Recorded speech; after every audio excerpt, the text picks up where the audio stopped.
ले जी प्यारे बच्चों, हम न्यूमेरिकल नंबर 13.2 स्टार्ट करते हैं। 13.2 को एक बार पढ़ लेते हैं। कहता क्या है इसमें जी, 2 point charges Q1 is equal to 10 microcoulomb and Q2 is equal to 5 microcoulomb are placed at a distance of 150 centimetre. What will be the Coulomb's force between them? Also find the direction of the force. ले जी प्यारे बच्चों, आपको two charges दिए हुए हैं। Q1 की value 10 माइक्रोकोलम, Q2 की value 5 माइक्रोकोलम। Micro की आपको वैल्यू पता है 10⁻⁻6 होता है। जैसे मैंने न्यूमेरिकल्स लिखे हुए हैं ना, आपने ऐसे ही न्यूमेरिकल एज इट इज कोशिश करनी है करने की। जो चीजों को मैंने हाईलाइट किया, प्रोमिनेंट किया, आपने इसी तरीके से हाईलाइट और प्रोमिनेंट करना है। माइक्रो की वैल्यू 10⁻⁻6 है, तो क्या आ जाएगा जी 10 माइक्रो की जगह 10⁻⁻6 और साथ आ गया कोलम।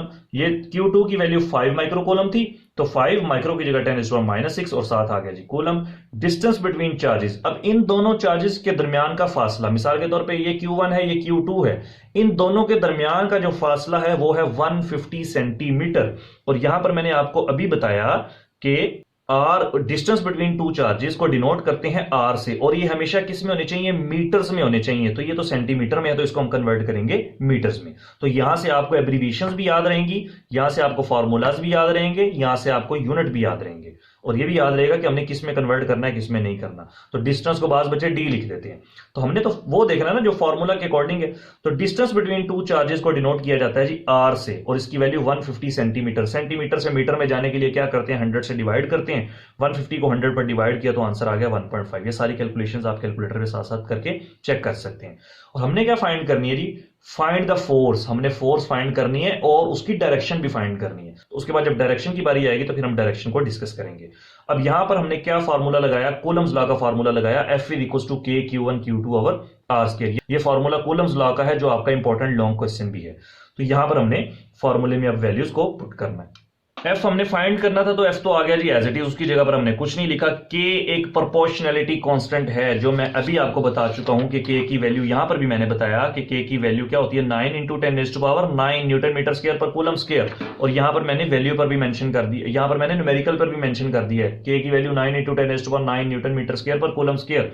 तो के की जगह के की वैल्यू आ गई 9 × 10⁻⁹। अभी यूनिट नहीं साथ लगा रहा। उसके बाद है जी Q1 की वैल्यू है जी 10 × 10⁻⁻6, तो ये 10 × 10⁻⁻6 आ गया। Q2 की वैल्यू है 5 × 10⁻⁻6, तो Q2 की जगह मैंने Q2 की वैल्यू को पुट कर दिया, divided by R square. R की जगह पर 1.5 और उसका स्क्वायर था तो स्क्वायर ले लिया। अब मैंने क्या किया देखें जी, यहां पर जिन जिन की बेस 10 थी उनको आपस में सॉल्व कर लिया और बाकी सबको आपस में सॉल्व कर लिया। 9 को 5 से मल्टीप्लाई किया, 45 आ गया। ये 10⁻9 है, ये 10⁻1 है, ये 10⁻6 है और ये 10⁻6 है। सारे के सारे नंबर्स आपस में मल्टीप्लाई हो रहे हो, बेसिस सेम हो तो पावर्स ऐड हो जाती हैं। तो क्या आ गया जी 9, यहां से 1, यहां से -6, यहां से -6। 9 + 1 is 10, -6 is -12, 10 - 12 is 10⁻²। 45 divided by 2.25 करेंगे तो आंसर क्या आएगा जी 20 × 10⁻²।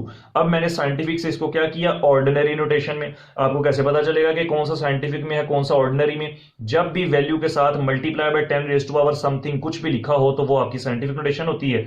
हमने ऑर्डिनरी नोटेशन में कन्वर्ट करना है। 10⁻⁻2, -2 का मतलब है जी 2 पॉइंट पीछे चले जाओ। माइनस का मतलब पीछे चले जाओ। कितने पॉइंट? 2 पॉइंट। जिसका पॉइंट कहीं पर नहीं होता उसका पॉइंट एक्सट्रीम राइट पर होता है, तो इसका पॉइंट कहां पर होगा? ये लिखा हुआ है जी 20 × 10⁻⁻2। अब इसका पॉइंट कहीं पर भी नहीं है, तो यहां पर होगा। 2 डिजिट्स पीछे चले जाओ, माइनस का मतलब पीछे चले जाओ। कितने डिजिट्स? 2 डिजिट्स, 1 2, तो क्या आ जाएगा जी 0.2।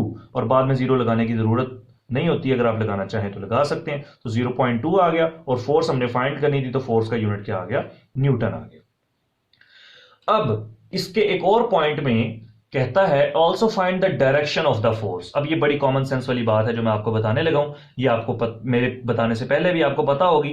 अगर सेम साइंस हो तो आपस में क्या करते हैं? वो रिपेल करते हैं, चाहे वो पॉजिटिव हो चाहे वो दोनों नेगेटिव हो। अगर दोनों चार्जेस पर सेम साइन हो तो वो रिपेल करता है।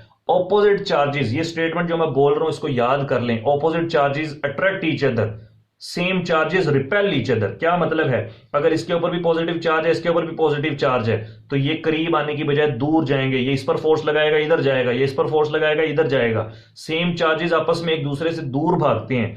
और ऑपोजिट चार्ज, एक पर प्लस हो एक पर माइनस हो, तो ये दोनों आपस में करीब आएंगे, ये दोनों आपस में मिल जाएंगे।